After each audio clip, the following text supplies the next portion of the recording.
When evaluating the validity of hadith, Muslims look at the character, ethical principles, and public behavior of the narrators.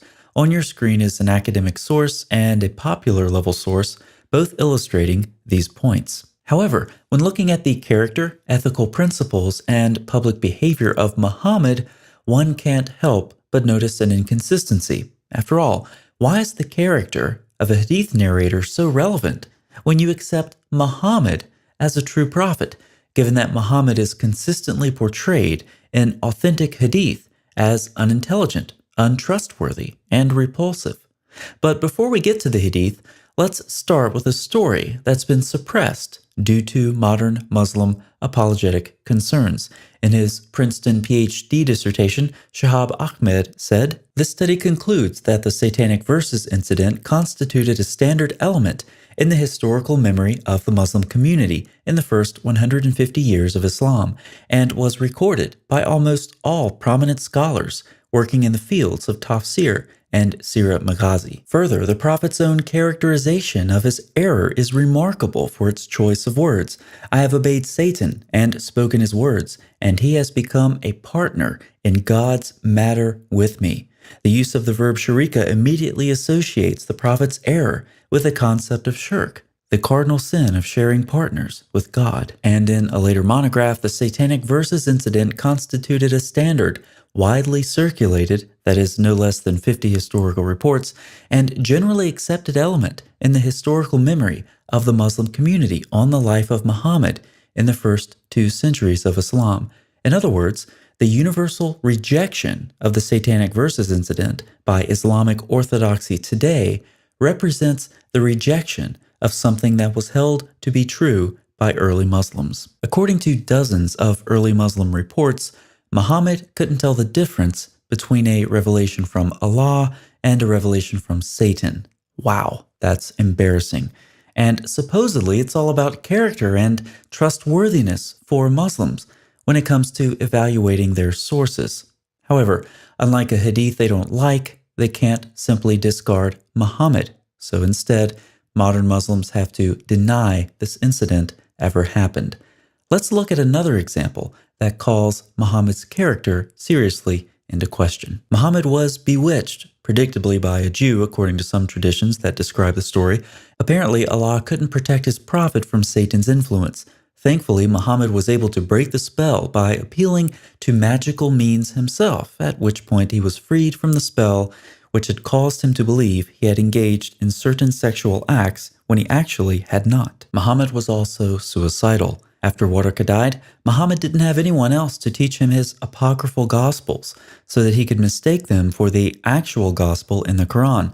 Muhammad was so sad that he tried to jump off some cliffs several times. Let's move now to Muhammad's knowledge and character in other areas. Muhammad believed that breastfeeding a grown man would reduce sexual tensions, making it safe for unmarried people of the opposite sex to be alone together. Muhammad believed that drinking camel urine was an effective cure for sickness. He also believed that if you drank his urine, you would never get a stomachache. However, sometimes urine was bad. Muhammad believed that if you failed to clean yourself properly, you get tortured in the grave. Muhammad believed that one wing of a fly contained a disease and the other wing contained the cure. If you don't have a disease-curing fly wing, don't worry. There's healing for every disease with black cumin, which is a common household spice. If magic or poison is your problem, Muhammad has you covered. Just take some ajwa dates and you will be immune from both. Keep in mind that the number of dates a person can eat and process may vary because believers have a different number of intestines than unbelievers. Muhammad believed that the sun sets in a spring of warm water. Muhammad thought that shooting stars were missiles hurled at jinn who were listening in to the heavenly council. Muhammad believed that Adam was 60 cubits, or about 90 feet, 27 meters tall, when he was created. Muhammad believed that Satan would fart so that he wouldn't hear the call to prayer, that Satan sleeps in your nose, and that oversleeping was proof that Satan had urinated in your ear.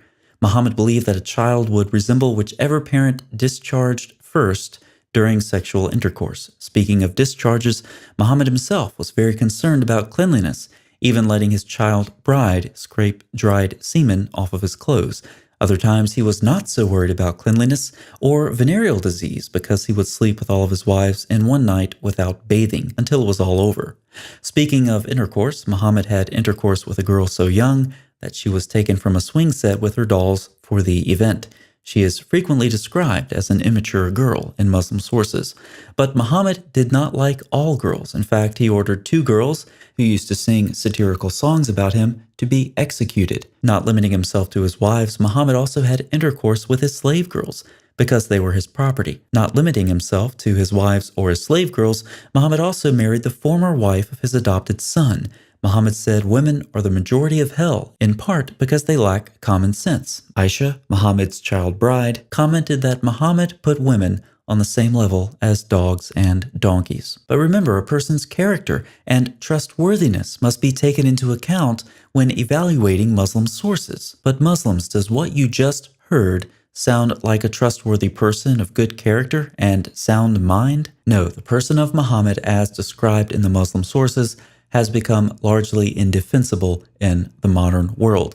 Now let's turn to the Qurans and the character of some of the transmitters of the canonical readings. Shadi Nasser starts us off with Hisham bin Ammar, who transmitted the Syrian reading. Hisham bin Ammar, he is the canonical rawi of the Dimashq reading, of the Syrian reading. It says that when he got older, he became senile. And he started to read and recite anything that was given to him. He would repeat and transmit anything people told him without inquiring about its truth. But he was more trustworthy when he was younger. Okay. Now, Hisham transmitted 400 fabricated hadiths. In Arabic, ليس لها أصل. With all apparently good isnads. A man by the name of Fadlak, his name Fadlak al-Razi probably, used to give these fabricated hadiths to Hisham, who did transmit them, and due to which he almost created a rupture in Islam. Hisham was dictating hadith one day when he was asked, "Who gave you this hadith?" He answered, "One of my teachers." When he was asked again, he yawned, closed his eyes, and from sleepiness. And Muhammad bin Muslim al-Razi said, "I decided to stop narrating hadith of Hisham because he used to sell hadith." Ahmad bin Hanbal, the famous jurist, said Hisham was fickle and frivolous. One day he was sitting in public while his private parts were visible. A man told him, "Cover yourself." Hisham responded, "Have you seen it?" God willing, you will never go blind in your life. So he had a sense of humor.